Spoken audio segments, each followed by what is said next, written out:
Okay, there we go, guys. Looking pretty good. Got Susie Q to be the line master here.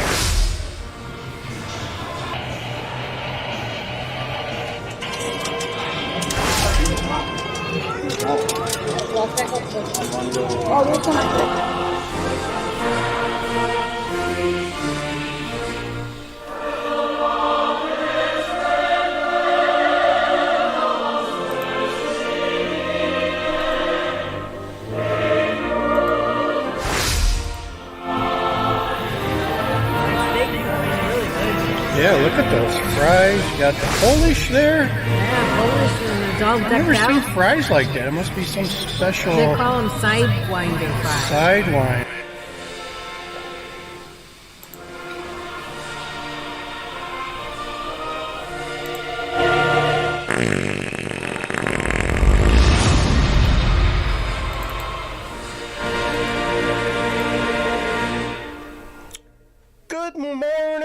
Good morning. It's DJ Wonder Chrissy back at it again on Tuesday, February 13th. 13, folks. Tomorrow's VD Day. Yep, Valentine's Day. Hope you're having a good day. Let's see what we got behind this door. Maybe we will, let's...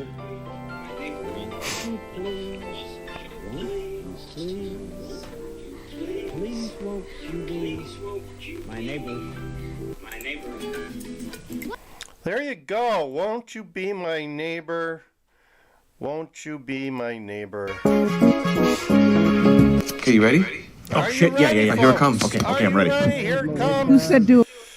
There you go. Here it comes. Okay, so today let's start off the show with maybe we'll show you some migrants in their own environment here. Let me move this one here for you. And looks like it's downtown among the L trains. They're congregating on the streets, looking for problems, looking for dinero, just hanging out, okay? This looks like it's down in the Loop somewhere. Look at them kind of chilling, got their boombox going. Take you back to the 70s of the boomboxes, right? Although now they probably just use their cell phones, right? With the spare speaker or something with some batteries. That's all you need these days. So I heard also that Broadway, towards Wrigleyville, the Wrigleyville, North Broadway area, the citizens there are starting to get a little ticked off. They want their armory back. They agreed to let the city use their armory as a place to have a shelter, and now they want it back. So we'll see what happens there, but they're using it for a shelter right now. I don't know, they got a couple hundred migrants in it. And here's a good report from Chuck Gowdy, NBC7. Let me get this one in the right frame for you guys. There you go. Nicer view for you. There you go. Hi there. I see you now. I couldn't see you there for a while. So let's play this one. This is all about what it's costing you, the taxpayer, right? You, the taxpayer, me, the taxpayer, and me, the citizen of state of Illinois, to not only bring these people to Chicago, but to send them somewhere else. They've gotten some information and some data on how much money so far has been spent in Chicago, sending people back to Texas or to someplace else, which, go figure, it's either New York City or a warm climate. So I hate to think why you'd want to go to New York City, but evidently there are some people that they've set on their ways with your taxpayer money to another location because they just didn't like the weather in Chicago. So let's listen to this right here from ABC 7. Asylum seekers coming to Chicago, mostly from Texas, at a sizable cost to government agencies, and then going from Chicago to somewhere else. The ABC 7I team asked state officials for how many migrants are coming and going. Our investigation with the ABC 7 data team revealing this other migration coming and going is running up the tab for a crisis that already caught Illinois by surprise and continues to stretch government resources and finances. Migrants have been flown into Illinois from Texas, expelled by Texas Governor Greg Abbott, and they So it's like the government in our states and cities have become travel agents to these illegal aliens. have been bussed here by the thousands from the border zone. People fleeing their homeland have become points of political contention, sides of humanitarian debates, and figures on government ledgers. Tonight, even as more asylum seekers arrive here, some continue to leave. The I-Team filed an open records request to find out how many migrants are leaving Illinois, what that costs, and who's paying. Migrant costs in the Chicago area, people leaving by bus, plane, and train, total more than $775. It's real money, folks. And when additional travel-related expenses such as ride shares are factored in, it's almost $850,000 taxpayer money for migrants to move Wow. $100,000 worth of ride shares. now come and gone. More than 10% of the migrants sent to Chicago. The Texas government will put migrants on a plane, let them, tell them that Chicago is this great place to come, which it is, but they're saying, this is what Chicago's going to do for you. And then when they get here, they kind of see that what was told to them in Texas is not accurate. On the northwest side, Alderman Gil Villegas' 36th Ward houses some Chicago migrants, and he wants federal authorities to take more responsibility for the relocation of migrants here and elsewhere. What we don't want to do is put people in a position where they're in a place that really doesn't fit, or maybe they don't want to be here. So we're trying to accommodate them as well to make sure that they have they can go ahead and begin their life here in the United States of America. What we don't want to do is further traumatize these folks. We want to make sure that we allow them the ability and the dignity to have a roof over their head, meal in their belly, until we can figure this out.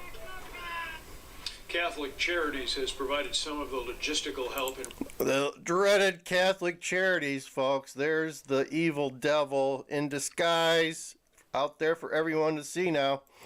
relocating migrants from Illinois. A spokesperson for Governor Pritzker tonight telling the I-Team that before leaving here, Illinois authorities make sure there's someone on the other end to receive the asylum seekers wherever they're going.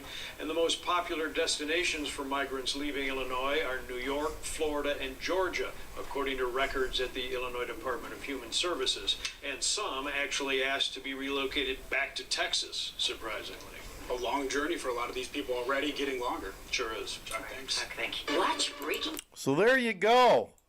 There you go. We're sending them to Chicago, and then we're paying to send them somewhere else. Go figure.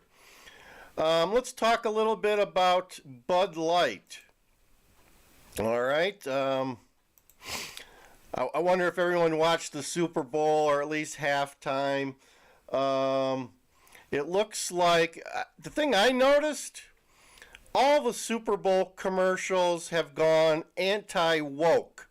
I remember just a few years ago where the commercials in the Super Bowl were so woke, so DEI, or whatever you want to call it. They were not mainstream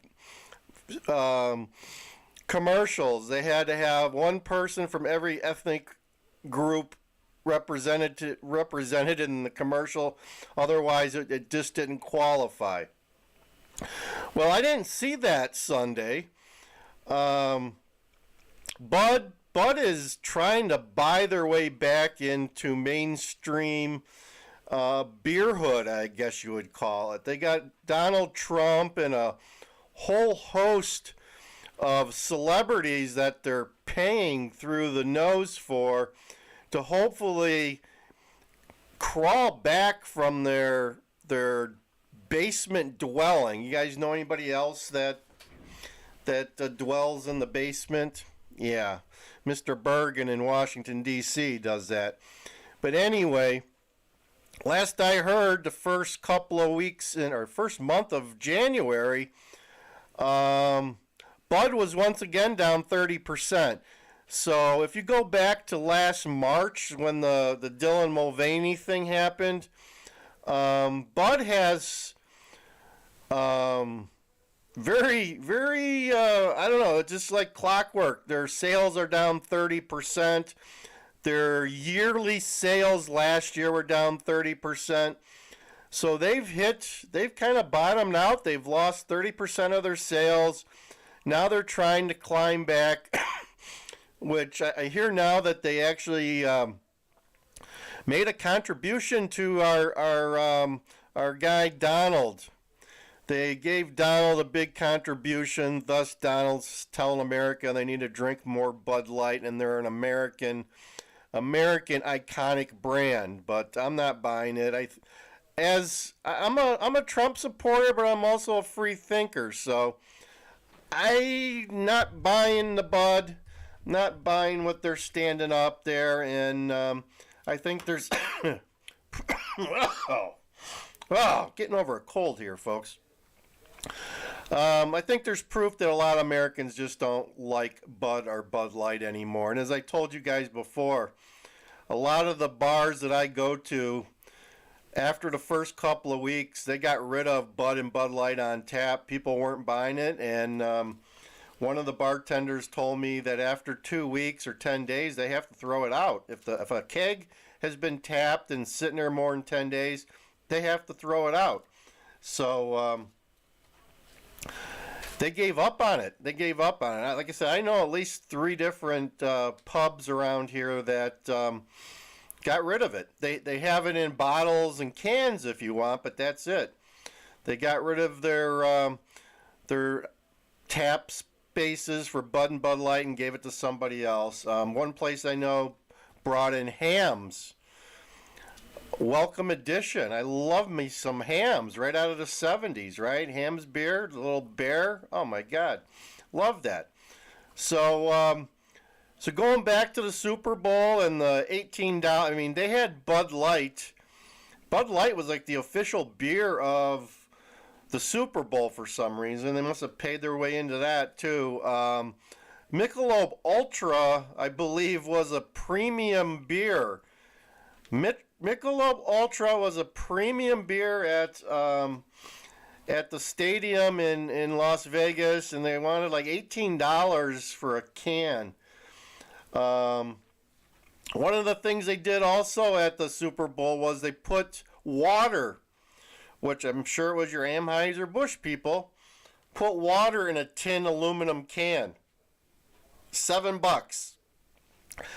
But they turned a $3 or $4 bottle into a $7 bottle.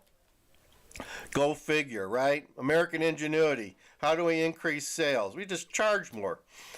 So the best commercial had to be Ben Affleck's and Jennifer Lopez's Dunkin' Donuts called Dunkings segment. So I'll play that for you here. I don't think you should do this. Last year she came to my work. Now I gotta show her what I can do. He's here. Fleck on the track. What up, Bronx? For your consideration, here comes the Boston Massacre. The Dunk Kings. Touchdown Tommy on them keys. Player coach. Got it. I'm open. And needs no introduction, my partner. Sometimes it's really hard to be your friend. You said you were gonna support me? Dunk Kings.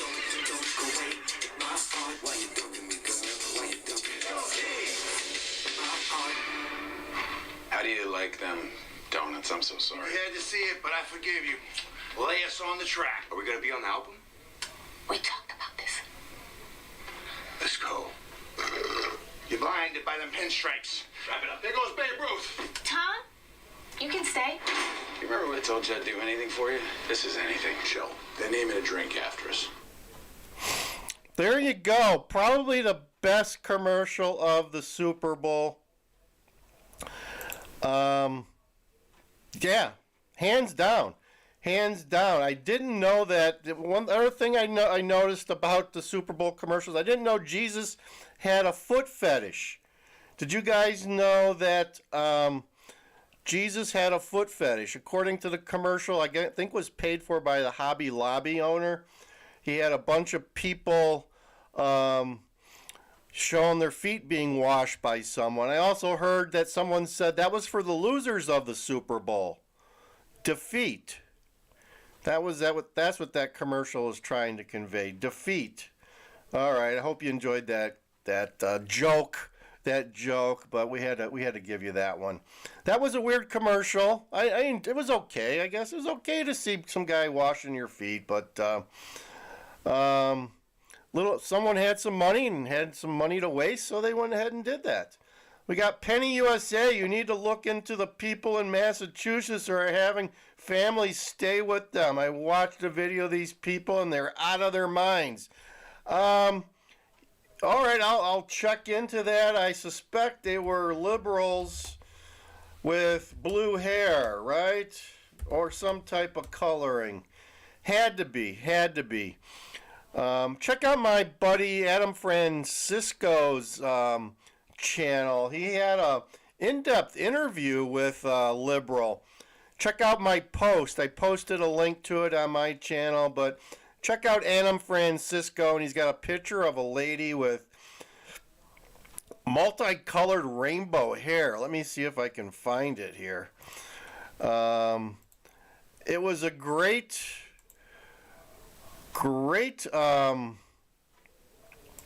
let's see, right here. This is the picture, although I put a hat on her. This is the picture on his thumbnail. He did an in-depth interview with this lady, and man, it really just reinforces what you already know about liberals. This lady's living in some la-la land. She's believing what the mainstream media is sending down the fire hose into her brain, which is pretty much dead. And as you can tell, she's got like about 5 different colors on her hair here for some reason. I'm not sure why people do that, or what kind of job you would have that allow you to do that without asking you what the hell's going on, right? So yeah, check out Adam. We've done an interview with him on this channel, and he's a great guy. He has a great channel. He's doing 365 days of Trump out there, and getting some good views. He's getting some good views, and he's asking some tough questions to people out there, and that's what's going on. What happened to my session here? I don't know. There we are. Yeah, okay. So Penny, the economy is so bad.